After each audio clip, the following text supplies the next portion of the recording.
Hello and welcome to another episode of the Smash Accept podcast. I'm your host, Michael Royer. You can find me on Twitter at Dynasty Dad FF. Joined as always by my main man at FF Snoog. Guys, we are approaching 4,000 subs. Make sure you guys go ahead and help us out. Smash the subscription and enjoy the process. We've been cranking out content every single day to help you guys absolutely smash your offseason. We've been bringing you guys a lot of different buys episodes. We're telling you, what players to buy and when to buy. And today's particular show, we're going to go with our top 10 Dynasty Value Buys. And Snoog, everybody knows they're buying the studs. You're buying, the guys that you want. Now we're going to talk about some value buys. Rookie drafts are over. Now it's like, who can I buy for a 26 second plus a little bit? A guy that's not even going to cost me a first, doesn't break the bank.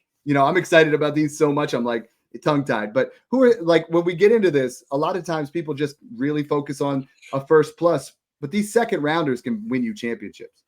Yeah, exactly. Especially I'm excited to jump into this one because we're doing a wide receiver edition only today. So top 10 wide receiver value buys.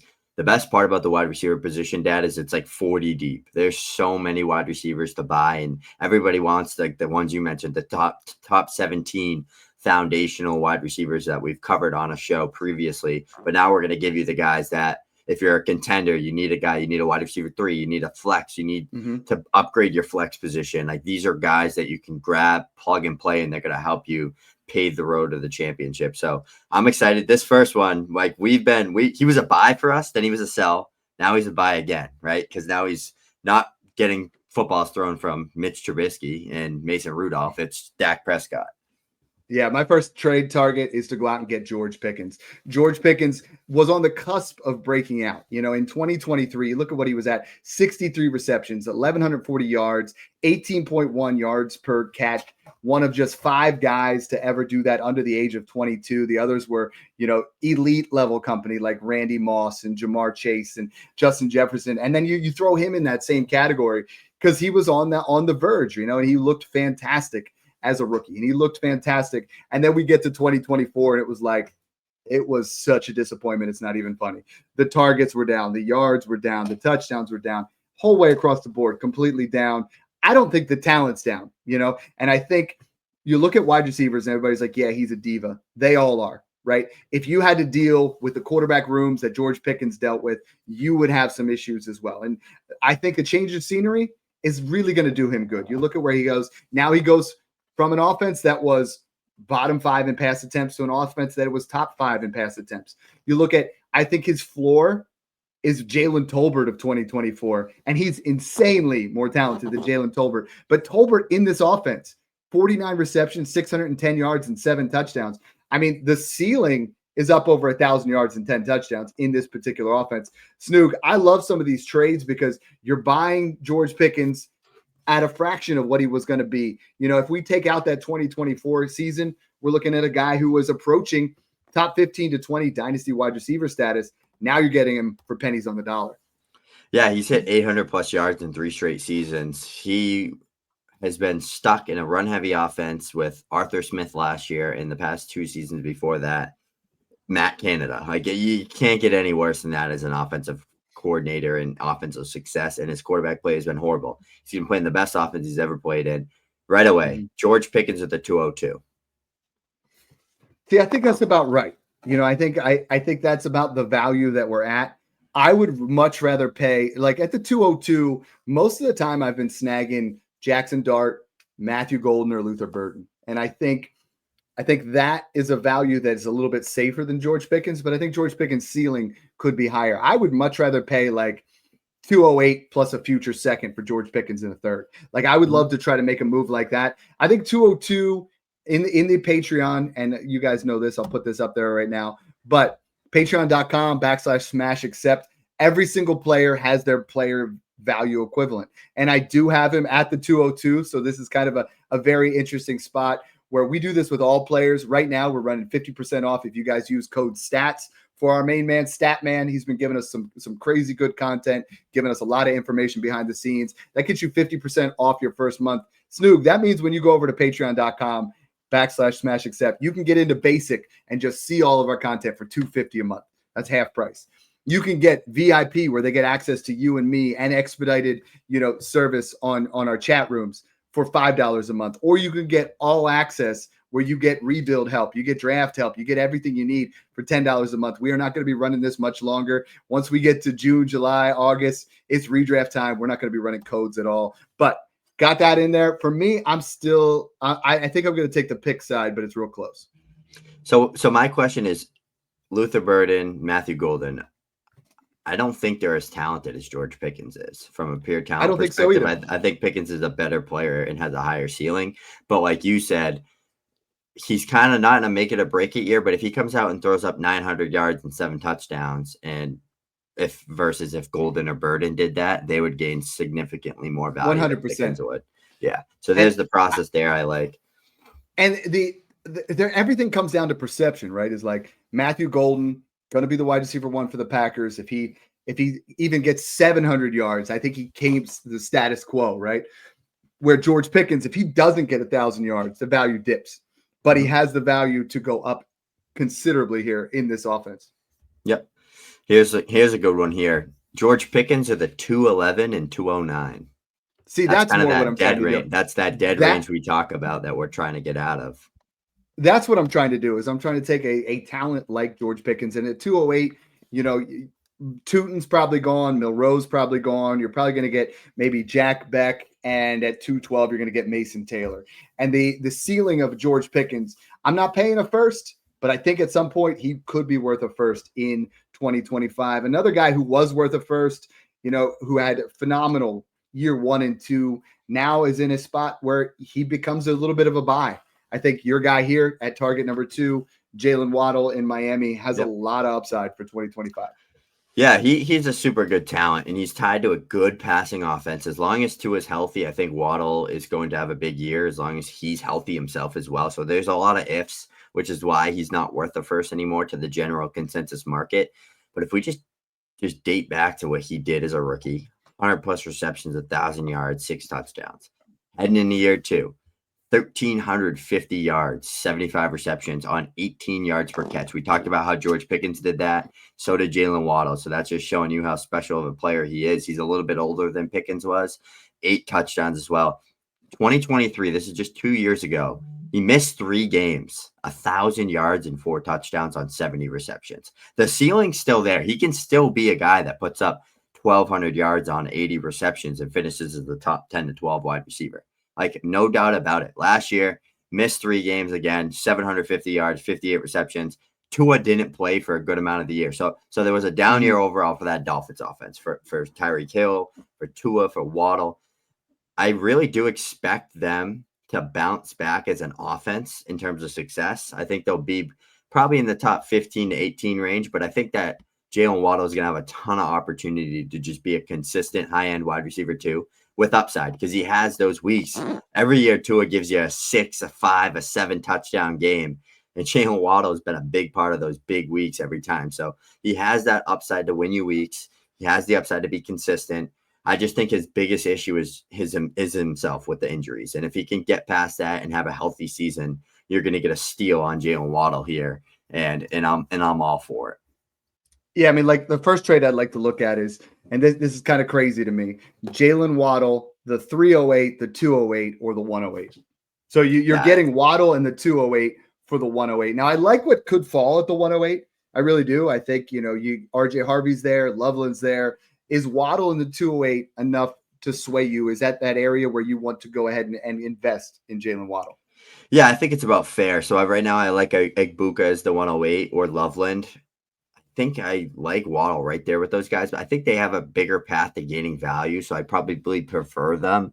But I think with a second and a third added in, it could be good. Yeah. But I think that's about the most I would pay if I was going to pay it.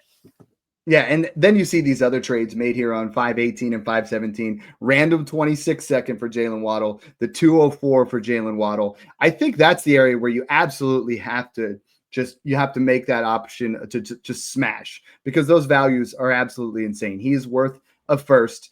You should be able to get him for a second. And if you can make it a random second or even an early second, I think Jaylen Waddle, still just 25 years old, has the upside to make it some crazy value in your picks. Here's one that I find kind of interesting. Jaylen Waddle and the 109 or Rashee Rice.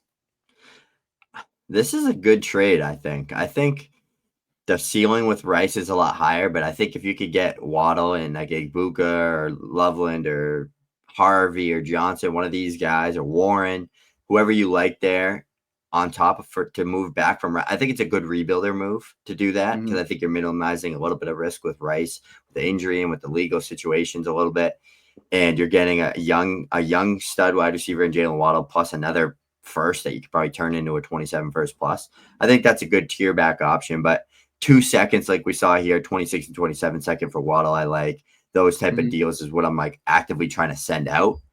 I'm not really trying to get rid of a Rice or get rid of a foundational asset to go back to Waddle. It's more taking those mid assets and getting a Waddle. Yep. Hey, this is only because of our first two guys, George Pickens and Jalen McMillan, or Jaylen Waddle and Jalen Noel. Ooh. I think that's kind of interesting because we just talked about both these guys. Pickens is what, 5 years younger than him, 4 years younger than him. Oh, no, they're only then Waddle? Yeah, Waddle's already 27 years old. Is he really? I was thinking he was 25. Are you kidding me? I think he's 4 years older than Pickens already. Yeah, it's crazy. All right, next trade target that I'm going for here, and you guys know I love him. I've been, there was this debate way back when the Broncos were there, when you guys were still listening to the show in the beginning. Is it Jeudy? Is it Sutton? Everybody said it was going to be Sutton. It was Jeudy. Jeudy moves to the Browns, and this year he broke out. I mean, I've always been a truther. 144 targets, 90 receptions, 1,200 yards, finishes as a wide receiver 12 with 14.2 fantasy points per game. And Snoog, he's still just 25 years old, and he's not worth a first. I keep making trades where I'm giving up the 111 for a 27 first and Jerry Jeudy. Like, that should not be a trade you can make. I made the one the other day where it was 112 and Tyrone Tracy for Jeudy and a 27 first. I'm making moves where I'm using Jeudy. I'm getting Jeudy plus a late second to get up into that early second. And Jerry Jeudy is a talent that is, in my opinion, far superior than any wide receiver in this class outside of McMillan and Hunter. Like, Jerry Jeudy coming out from Alabama is a better prospect than Ibuka or Loveland or Burden. Now he's still just 25. Like, some of those guys, he's a few years older, but you're getting him at a fraction of the cost. And the Browns, they don't have the quarterback, but they will at some point. You know what I mean? And I think Jeudy, you look at what he did, 144 targets, only caught 90 of them, but he still went for 1,200 yards because of the talent. That's a big gap with 54, balls thrown his way that he did not catch, but that's more towards the quarterback. So I think they get something functional enough to make him thrive in 2025. There's a damn good chance it's Joe Flacco again too. So if that's the case, I know. We know what that's possible and what can happen there with Jeudy and Flacco, especially with that defense still being god awful. But right now, I love this. I have him as a top 25 wide receiver in Dynasty. Keep Trade Cut has him as wide receiver 38. Yeah, that's 38. That's low. You can't give me 38 wide receivers better than Jerry Jeudy. You can't do it. I'm sorry. So let's hear some trades. Yeah, so I have 3 for you. The first one's kind of just a Jeudy type of deal straight up. And then the second and third one are going to be trades that are perfect trades to take advantage of and to do if you're trying to get 2 starters in a league to start contending. So right away, Jeudy or the 204 and the 404. Jeudy all day. Like, yep. I'm willing to pay the 112. I just never have to. Yeah, exactly. The second trade here I love. I think this is just a very good trade that you could probably get done.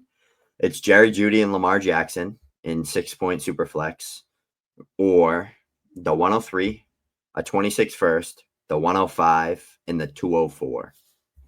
It's Lamar. I mean, I'm right? Cheering. It feels almost like it's a free Jeudy.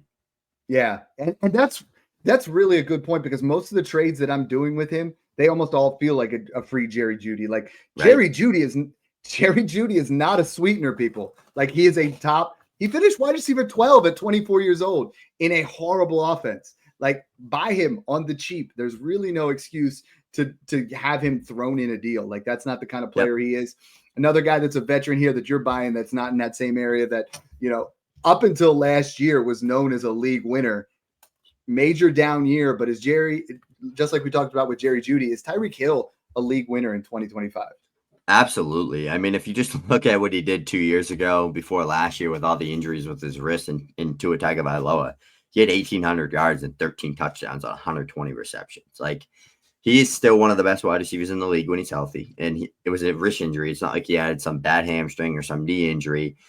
As long as Tua is healthy, he is going to be a wide receiver one.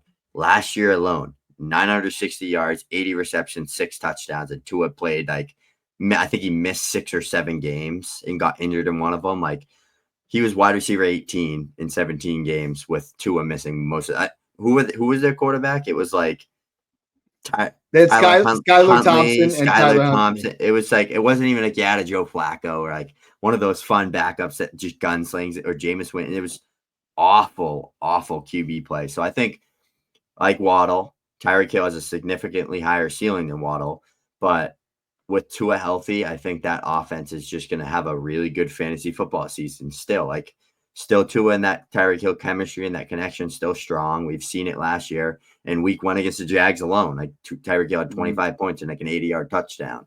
He still has that in his bag. And I think if you can get him for 201, 203, 205 plus, anything along those lines, I really like doing that. So here's a couple of trades that I thought were kind of interesting. 112 or Tyreek in a random 26 second. Yeah, I want Tyreek there. I love getting Tyreek Hill for that. Crazy. How about Alvin Kamara or Tyreek Hill straight up? This is tough. This one's a tough one. I have both of them worth the 202. Again, like, if you guys are looking for values to try to understand how to make better dynasty trades, patreon.com/smashaccept. Code STATS gets you 50% off. Hit it up now. But I mean, I have both of them there. The longevity of both of them is probably the same. Another year and a half. You know what I mean? I think we have 2 years of both of them. We've been saying that for, like, honestly, half a decade for both of them. But I think you have a solid year of production out of both of them. And then I think both of them dip a little bit. Do you need the running back or do you need the wide receiver? That's what it comes down to. If I have like 6 running backs and thin it wide out, I'm going Tyreek. If it's vice versa, I'm going Kamara. See, and then you got trades like this that just make sense. I mean, Tyreek Hill and James Conner, or Tesla and a 26 first. Yeah, that if I'm contending and that's going to be a late 26 first, and I have literally, I'm like, I just want some good depth to kind of build out the rest of my lineup and go for the ship. I'm fine giving that up, but if not, then I'm rebuilding. I like doing it the other way. So here's something interesting, because I'm always the guy that wants to build in. I mean, and I don't dig the 26 class. So I'm willing to trade my perceived late first for a Christian McCaffrey, for a Tyreek Hill, for a Derrick Henry, for a guy that I think is going to get me over the top. And I have probably talked 25 plus people off a cliff of trading a 27 first for Tyreek Hill. I don't care if it's the 112. I just don't care. I'm not doing that particular trade. I think a lot of people are like, I'm just going to trade my random 27 first for Christian McCaffrey. I'm going to trade my late 27 first for Tyreek Hill, for Terry McLaurin. That's a bad process. That's a good way to lose in Dynasty, because if that you're 2 injuries away from that becoming, something absolutely elite in that 27 class. Yep, I agree with that. Speaking of the 27, and this one kind of got me into a little bit of trouble because I kind of projected where one of the other guys' picks were, and I thought it was going to be a top 3 pick. But I traded my 105 for what I project as a top pick in 2027, plus Ricky Pearsal. Ricky Pearsal is a guy that I posted about. He is one of my absolute Dynasty Dad approved guarantees to increase in value. Keep Trade Cut has him worth the 204 right now. Okay, we saw what he was able to do down the stretch. He got shot. All right. My man got shot. And then he comes back and he gets back on the field faster than, some of these guys with turf toe. Like, he's an absolute baller, elite athletic profile. Comparative to the rest of the 2024 class, 3-cone drill, 6.64, number 1, 40-yard dash, 4.41, 6th. Has that ability to just get open and elite in a room athlete. Where he's the wide receiver 1 for them right now on day 1, in my opinion. They keep saying Juwan Jennings. I don't really want to invest in Juwan Jennings. He has a couple pop-off games here and there. Brandon Ayuk is probably not going to be himself right off the bat. And in the 2 games where he was the primary target, Snoog, 18 targets, 14 catches, 210 yards, 2 touchdowns. By the way, that was top 5 over that time period. And I know that's a really small sample size. I don't think the early part is a fair sample size. He missed rookie training camp because he got shot. Like he missed so much opportunity. I know that sounds crazy, right? Like Brian Robinson got his many man meme. Ricky Pearsal just didn't get that. But I think he's a value right now. And I think at 204, if I buy him for the 204 right now, I think it's an almost lock that he increases in value. And I'm not buying him 1 for 1. That's the thing. I'm using him as an ancillary piece to make it sweeter. So I have a juicy one for you then. Right away. Ricky Pearsal in the 204 or the 110? It's Ricky Pearsal in the 204. I mean, I think 204, we have a sweet 16 to 17 out of this class, right? So at 110, for me, that's Ibuka or Warren or, like pick your poison, whatever it's going to be, Caleb Johnson. But then at 204, let's say it's Caleb Johnson. So you get Caleb Johnson at 110. At 204, you get Cam Scatterbo and Ricky Pearsal. Arguably same kind of upside, but you get Ricky Pearsal throw in. If it's a tight end, that's a little bit different. You need to get Warren. At the wide receiver, I think I can get Trey Harris at 204. So give me Trey Harris and Ricky Pearsal other than Ibuka or Golden at that 110. So I would love that particular trade. I think there will be a point this season where you could trade him for a first. Yep. I got 2 for you now. First one's straight up. Second one's a tier back. First one, Pearsal or the 203? I don't think you have to pay it. I do prefer the 203 right now. I think the 204 is the line for me because I would rather have Burden, Golden, Dart, and Harris. But I think the line there is I would rather have Ricky Pearsal over Cam Scatterbo or whatever's falling in that area. Okay, so now I have another one for you. I've had a lot of people ask questions about this. Tiering out of 107 to go to like 108, 109. What that costs, what that takes. Are you willing to give up a chance at Henderson, Ward, or Judkins to move back to 108 to get Harvey, Ibuka, Lovely, whoever your guy is? Are you saying from plus Pearsal? One spot. From 107? Yeah, absolutely. 107 to 108 to get Pearsal.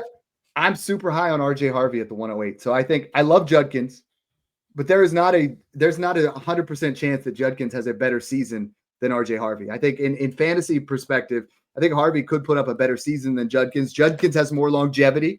I think he's a better overall back. And I think if you flip-flop their situations, I think I would prefer, having Judkins in Denver. But I could see that. And I think a lot of you guys are getting short-sighted when it comes to Snoog and I love all the prospects, right? And we always hype them up for you. But there is opportunities for them to fail.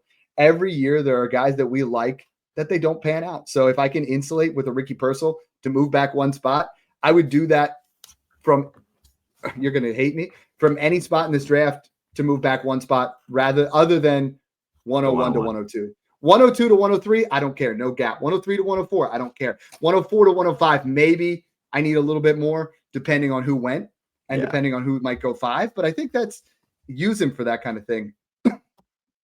I've seen this next guy do the same. Like you and I feel like this is the same show we did 2 years ago with some of these guys, Jerry Jeudy, Tyreek Hill, and this guy, Davante Adams. He just wins you championships. And this is probably the last year, but the way he's actually aged out, I mean, he's like a fine wine. Every single year since 2018, that's 7-8 years ago, Davante Adams has paced 1,000 yards and 10 plus touchdowns. He is as set it and forget it, as a Hall of Famer, as a talent, as a skill set as you can get. 32 years old, he still looked so good playing literally backyard football last year on the Jets. Like still giving you league-winning weeks, 40-plus point games, finishing as a wide receiver 1. He literally changed teams midseason, missed 3 games, basically 4, and still finished 11th with 1,000 yards, 80 receptions, and 8 touchdowns. He's about to go play for Sean McVay, Matt Stafford alongside Puka Nacua in a pass-heavy offense that is going to be in tons of shootouts this year. There's a damn good chance that he goes out there and throws up 1,300 to 1,400 yards and 10 touchdowns. Like easily. I think it's so doable. And you can get this guy for a second. I have him like in every league I'm contending because he's that good and he's that cheap. I honestly had him before he went to the Rams, so I lucked out there. But yeah, I'm so bullish on Davante Adams' skill set, quarterback play, situation, and Sean McVay.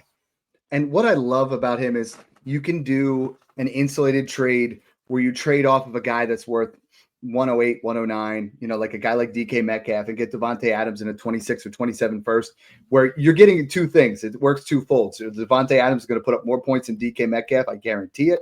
And on the flip side, you're going to get that insulation of a pick that's also going to be worth more than DK Metcalf or Zay Flowers or Jordan Addison. Just go do that today. Let's take a look at some of these trades that we have for Davante Adams right off the bat.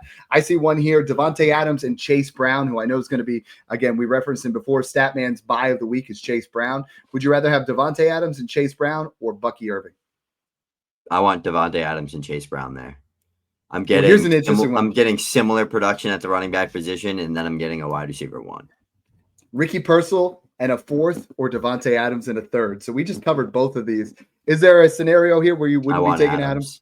I want Adams. Yeah, I like. And I think if you're rebuilding and you flip it around where it's Pearsal in a third for Adams in a fourth, I would be okay with that, because I think that's value wise very similar to where those two guys are. Isaiah Pacheco and Davante Adams, or a 26 first and a 27 second. I want the picks here. That's too rich for me. I have no interest in Pacheco. I just want Adams there, and I'm not. And I'm seeing a lot of that first. Yeah, 27 first for Davante Adams and DeAndre Swift. And everybody that messages me that, Snoog, they go, that's all I need to win. If you need those two players to win and you're giving your first to do it, you're not actually a contender. You're filling in gaps. Exactly. I keep telling people that. Here's one I kind of like. Jalen Coker and Cedric Tillman, both of them kind of decent upside picks, or Davante Adams. Adams all day. So this is what we're trying to do. We're trying to take your Tillmans, your Cokers, any of those guys that have some sort of value that are young, package them all up together, make a nice little turd sandwich, and go get Davante Adams. Or what we're doing, taking your 206, your 207, mainly that 207 to 211 range, I think is a big tier gap in most rookie drafts. I'm trying to take those seconds and add like a Coker or Tillman or a third or a fourth, whatever it's going to take to go get an Adams or a Tyreek Hill. And that's why I put these vets on this show. And that's why we're going to cover a couple more vets that Dad has in here and that I have left, because they're going to help give you tons of production to win. People forget about winning this time in the offseason. They want the pretty young assets. They don't remember that we're in this to win money, not donate money. Next one for me is Courtland Sutton. If you watch the progression of Bo Nix, in that first 9 weeks, he had 9 touchdowns. Over the final 8 weeks, he had 21 touchdowns. In that time span for Courtland Sutton, he had 18 fantasy points per game as the wide receiver 7. During that time, let me say it again, Courtland Sutton was the wide receiver 7, getting 9+ targets per game and 18 fantasy points per game. Now we talk about what happened. Did they bring anybody in? Pat Bryant. That's it. They brought in nothing. Like, he is the alpha of this offense. The fact that he's over 30, I don't care. I am buying Courtland Sutton. I think he's valued, and that's a lot of people will not say he's worth the same as Davante Adams, but the body of work that he's been putting together, the talent, I think he's another guy that's going to have longevity. And I think the Broncos don't have anybody else that could take his spot. Mims is going to stretch the field. Bo Nix is going to look better. And don't forget, RJ Harvey's there now. So they actually have an semblance of a run game that's going to open it up even more for Courtland Sutton. He's going in redraft as wide receiver 23, finished as wide receiver 11, and during that stretch was wide receiver 7. Go buy Courtland Sutton. And honestly, same kind of thing I was talking about. Go trade Jordan Addison for Courtland Sutton in a first. I think you can do that. And as much as the age matters, it doesn't when you insulate. You get the production of Sutton. You get the value of the pick. The pick is going to be worth more. I mean, I keep saying that to people, and everybody's like, well, Dad, I don't quite see it. Trust me, the proof is in the pudding when you do these kind of trades. Everybody does that. And last year we were saying to do that and sell Jaden Reed. Now look what you're sitting with. Now you're sitting with at the 110, and you have Reed plus Davante Adams. And that was a trade you could have made last year. Trade Worthy, Olave at Addison, Metcalf, Flowers, even DJ Moore. Get a first plus Sutton plus Adams plus Ridley, some of these other guys, and go win. So hit me up with your favorite trade here from Sutton, and we'll keep it short.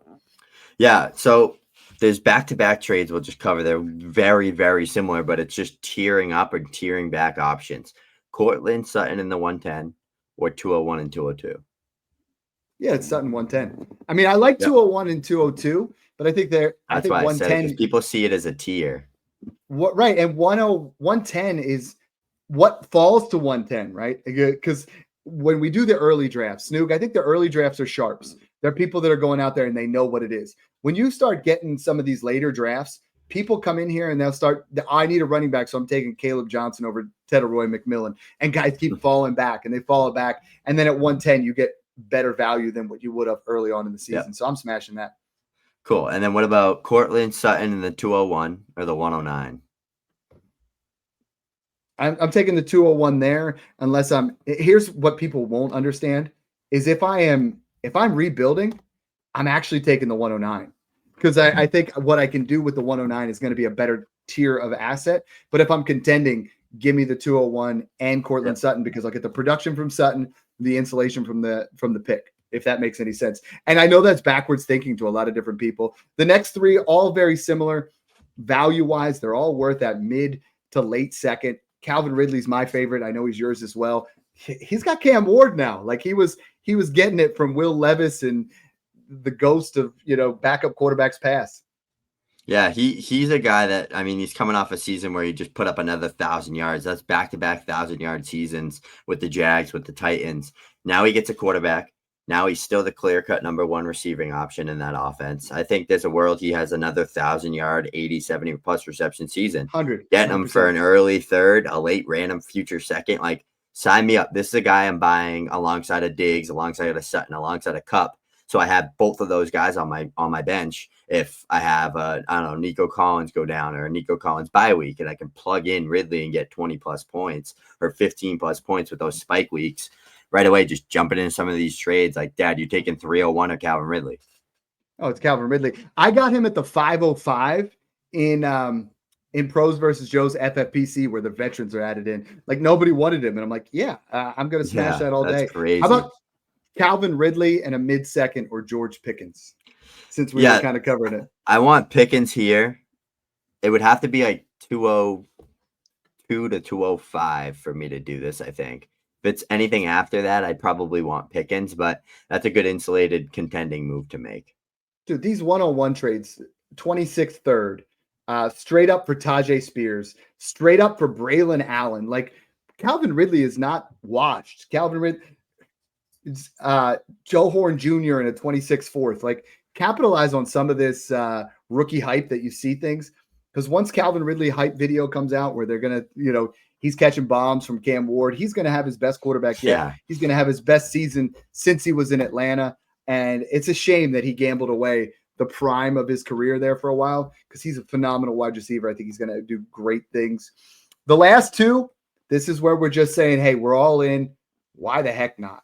It's Cooper Kupp moving to Seattle. Obviously, he gets a little bit of a decrease there. But from weeks 8 through 12, when he was healthy, because he was not healthy at all last year, but he was a wide receiver 1 during that span. And I think when you say a player's washed because of injuries, they don't have 4 weeks in a row where they're wide receiver 1.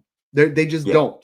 They disappear. They DeAndre Hopkins the world, right? When's the last time DeAndre Hopkins has had 4 wide receiver 1 weeks in a row? It just doesn't happen. So Cooper Kupp, I think he's going to be fine. I don't think he's an elite level asset anymore, but I think he's going to be a fine wide receiver 3. All these guys, if you can buy Adams, Sutton, Ridley, Diggs, Kupp as your wide receiver 3 on the cheap, you are putting yourself in a position to win championships. Cooper Kupp and Stefon Diggs are going to have very similar trades. So why don't you talk about Diggs, and then we'll get into some trades for these two guys. First off, would you rather have Kupp or Diggs even up? Yeah, Diggs for me by a lot, just because he's the wide receiver 1 for Drake May right now. Even though he's coming off the torn ACL, I'm bullish on Diggs. I was bullish on him last year with the Texans heading into the season, buying him everywhere for seconds. It worked out really well until he got hurt. I think he's a superior talent. I think he's still a good number 1 option. And I think he's going to be a guy that gets a ton of targets, and he's an elite separator for the Patriots. So he's going to be on an offense where he's a great fit, clear number 1 guy with a good young rising quarterback. I think things are good for him right now, and what he's done in the past, what he even did last year, proved that he still can play at a high level. So both of these guys, let's jump into some trades for Kupp first, and then we'll throw up one for Diggs. But it's pretty similar, honestly, thirds, fourths and a third, a late random second, like stuff like that. What we've kind of been seeing for these guys, but yeah, I mean, there's a lot of trades here that he's just both of these guys are way too cheap. yeah, like what do you think about this? 401 and the 402 or Cooper Kupp? Anything what for me, I think anything over 210, I would take a gamble on either of these guys. But I would rather do a pair of threes. A pair of fours is just ridiculous. Yeah, like exactly a pair of threes or like Kupp in the 302 for 26 second, like something like that's a good deal. Get the 302, get a DJ Giddens, a Jarquez Hunter, a Dylan Sampson type of running back that's a high insurance policy type of running back that's young, plus a Cooper Kupp producer. Like these type of trades I really like here. And then jumping into Diggs here, I really like any second that you could pay it for Diggs. Like right at Diggs in 401 for the 209, a great move there. What about Diggs in or 26 second? Let's say it's mid, straight up 1-for-1. Who are you taking? I think I'd take Diggs if I was a contender. What do you think about guys that, being able to get, maybe Keon Coleman for one of these guys in the third, or re-rolling on Xavier Legette, who was horrible last year? Would you re-roll and try to take a shot on Sutton, on Diggs, on Kupp, to try to get some actual production to get off of some of those guys? Yep, because I'd take a top 15 finish over a guy that's never going to do anything. I think Keon Coleman will have decent seasons. Like I think he's a decent player, but like Legette, it's just trash. Like, he's not going to do anything. So totally on board with that. Guys, this has been a fun show. We want to thank you guys for tuning in and enjoy the process.